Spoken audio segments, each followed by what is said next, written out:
You're a man. You are a man. Stand up and be a man. We're gonna have wins, we're gonna have losses. The difference is, how do you look at it? How do you approach it? How do you deal with it? How do you admit it and see it for what it is? And then what do you do about it? What do you do about it?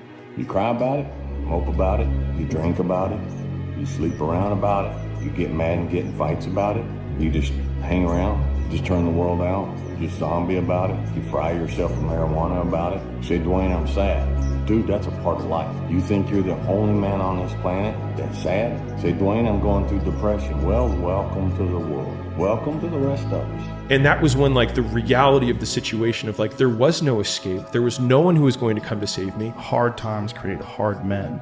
Hard men create soft times. Soft times create soft men. Soft men create hard times. We are now around soft men in hard times. There's a lot of men struggling right now.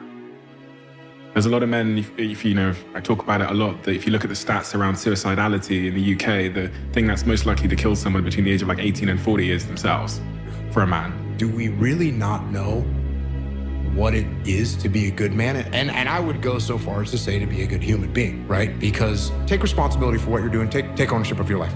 Go do something that's hard. Go try and accomplish something that's hard. You may win, you may lose, you may succeed, you may fail. I'll tell you what, you'll be better. If you avoid those things that are hard, if you don't accept that challenge, if you don't step up and step into that cold water, and you sit on your couch and eat Doritos, I can tell you this is not a good move. This is not a good move. Don't do that.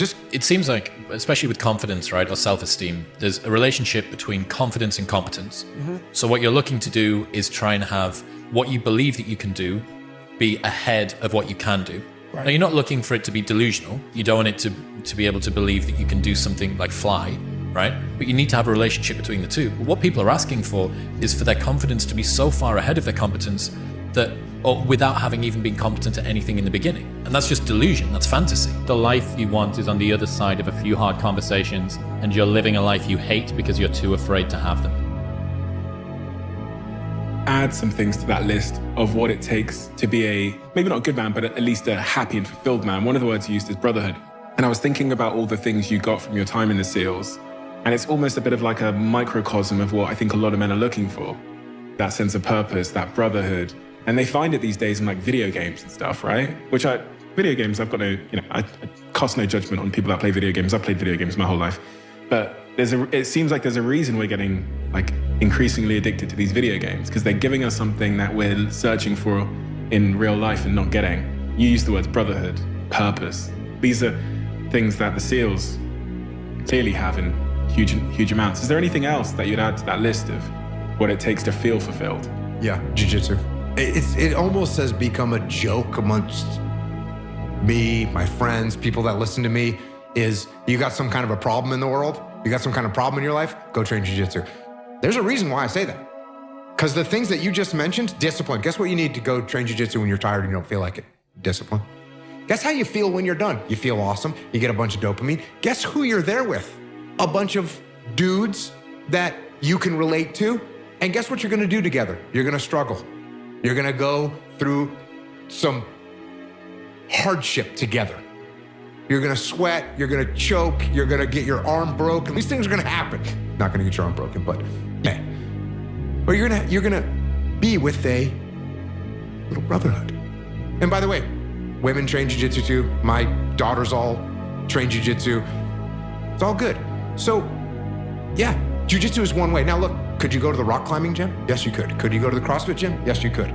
Could you go to the soccer? Yeah, the soccer field, football field, whatever. Yeah, you can do that stuff. So yeah, go do that stuff.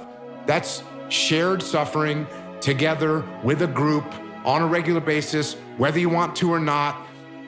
Those are all little components of being in the military, being in the SEAL teams. That's what it is. That's what you're doing. What does a SEAL platoon do? They train to get ready for go to war. How do they do that? They go to the desert, they carry their guns, they run through little choreographed moves, they get hot, they carry weight. It's suffering, it's just shared suffering, and they're working together. And they're learning skills. That's what you're doing in a jiu-jitsu gym. That's what you're doing on the soccer field. So go out and do those things with other human beings, and it's gonna make It's going to make things better for sure. You don't have to feel good about it. You just have to keep going. The feeling will pass, but you will remain. You are greater than your feelings. Going to bed late and waking up early to work for a few days won't kill you. You're not going to burn out. You're doing what it takes. If you're one of those people that push work-life balance, just remember, the people who like working a lot don't care. I've never regretted trying harder at anything ever. Hard times last long, but an epic story feels like a lifetime.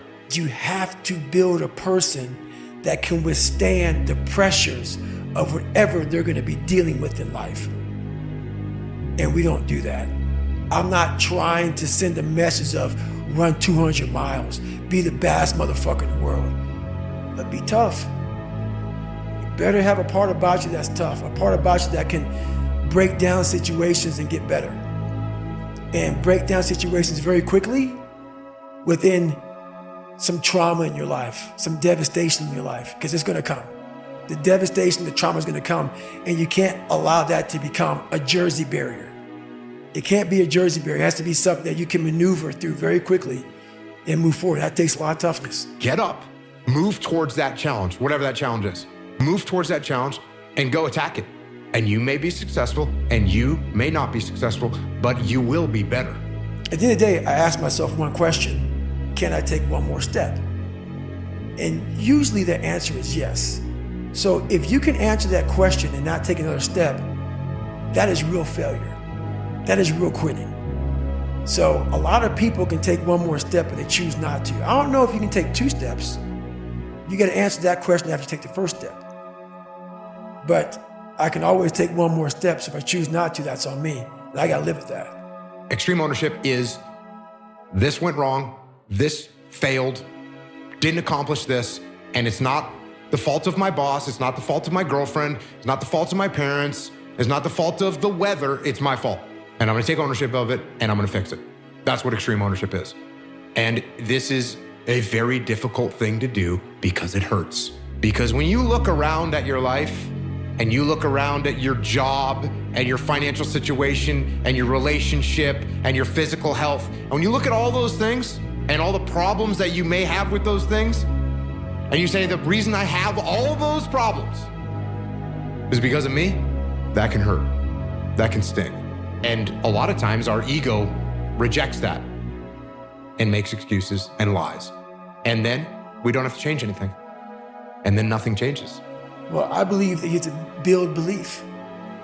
Belief is like, there's an after school special belief where the mom says, believe in yourself, and that's all great, but there's also a built belief. And the built belief is one where you are constantly, like for me, I came from a bad place. How I build belief is through the daunting tasks I put myself through. So that's proof positive that I can. So it correlates. And that's how this piece of shit kid that I once thought I was built belief by saying, I was in 3 hell weeks. I went to Ranger School. I tried out for Delta Selection. Undeniable stack of proof. That is proof, motherfucker. So whenever you think you can't, confidence comes from the thing that you built. You must build belief. You must build confidence. It can't be like, hey, I'm gonna knock that shit out. You gotta look over here and say, I can knock that shit out. It's belief, and it's built on what you put in to yourself.